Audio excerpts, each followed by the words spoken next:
Welcome back. The Government Accountability Office's 2025 High Risk List includes more than 30 problem areas all across government.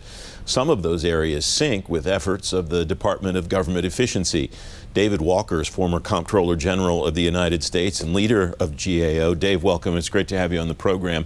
Where should people be looking for efficiency as DOGE is looking within their own agencies or across the government as an enterprise?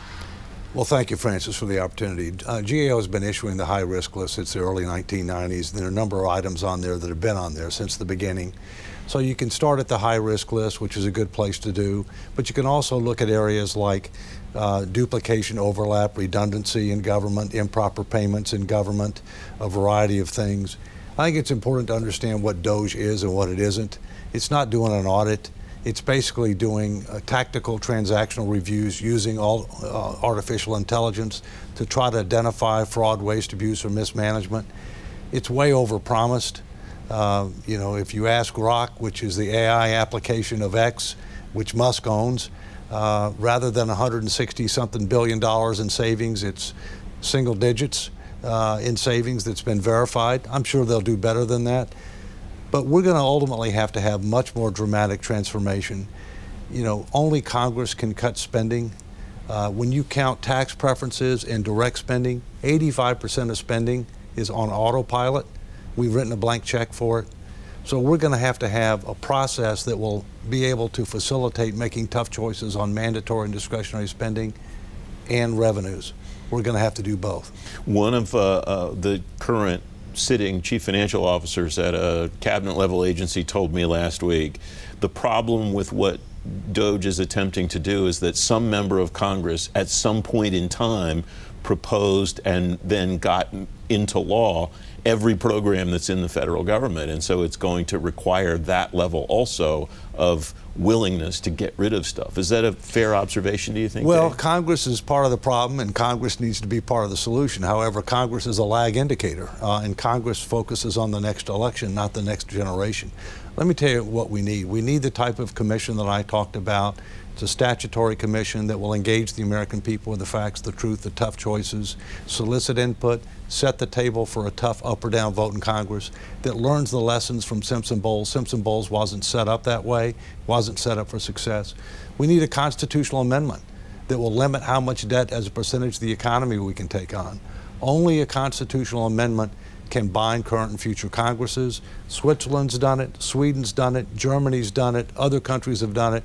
It's time that we do it. And that, you know, frankly, the U.S. government has been in existence since 1789. It still doesn't have a strategic plan government-wide, even though the law says it's supposed to have one. It doesn't have outcome-based indicators for economic, national security, domestic, and other issues. And so therefore, what does it do? It just throws money at things, whether they're working or they're not working. So we need a fundamental strategic and transformational review of what is it doing, how is it doing, who's doing it, how do we measure success. I'm working on all of those things right now from different points on the battlefield with different hats on. As you can see, I've changed hats a few times. You have too, obviously. Yeah, I have the same issue. I have the same issue you do with that, Dave. How does what can one do in either within an agency, though, to advance the principles, at least, of what you just described? Well, I think you have to look at some of the things we talked about. You know, the high risk list, duplication, overlap, redundancy, improper payments. You know, frankly, in the federal government, what I find is there's a lot of good people in very bad systems. Okay, I think DOGE found out that, you know, a lot of the major systems in the federal government use COBOL. They probably didn't even know what COBOL was, right? And so as a result, you get these things that come out that say, well, we're paying people that are 150, 170 years old, Social Security benefits. No, we're not, okay? And, you know, they're not touching the design of the social insurance programs.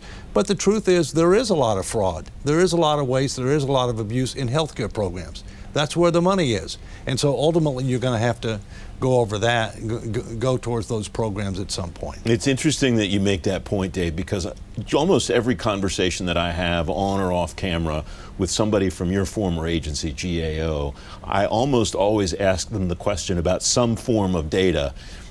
Do you say that, do you make that recommendation because you know something happened or because you don't know what happen because you don't have the information because the agency was not able to provide it. And more often than not, it's the latter rather than the former. The agency just can't say whether it does a certain thing or doesn't do a certain thing. The federal government has thousands of legacy, non-integrated information systems that don't talk to each other. That is a big part of the problem. But before you modernize your information systems, you have to rationalize your processes. You don't want to take the current processes and automate them, because that's a big part of the problem that we have right now.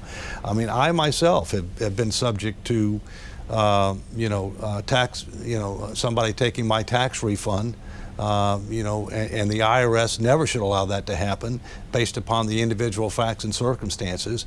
I brought it to the attention of the Commissioner of IRS. I brought it to my successor, Gene Dodaro, who used to be my number 2 when I was Comptroller General, because I wasn't just concerned about me, I was concerned about other people. I have the ability to pick up the phone and get people, but most people don't have that. And so I think it's important that we recognize, we've got to modernize our systems and our management practices. We are not employing 21st century systems and management practices.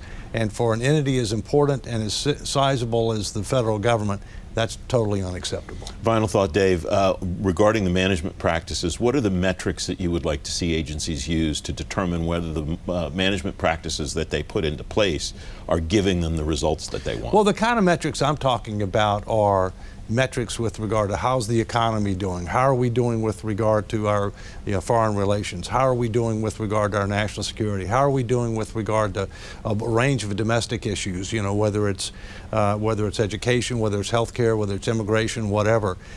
In order to know how well you're doing, you have to have outcome-based indicators. Are you making progress? Or, how do you compare to your competitor groups? When you do that, you get a very different picture. For example, we spend more than any other country on earth as a percentage of our economy on healthcare. We spend more than anybody else on education. We have below average results. The answer is not to throw more money at those systems, it's to fundamentally re-engineer those systems based on 3 principles. Do you have properly designed incentives? Do you have adequate transparency? And do you have appropriate accountability? In many cases, for the U.S., we're 0 for 3. That's called a strikeout. No wonder it's not working. So we have to get back to basics, and I'm hoping we do before too long. Dave, it's always great to have you on the program. Thanks for joining me. Good to be with you, friends.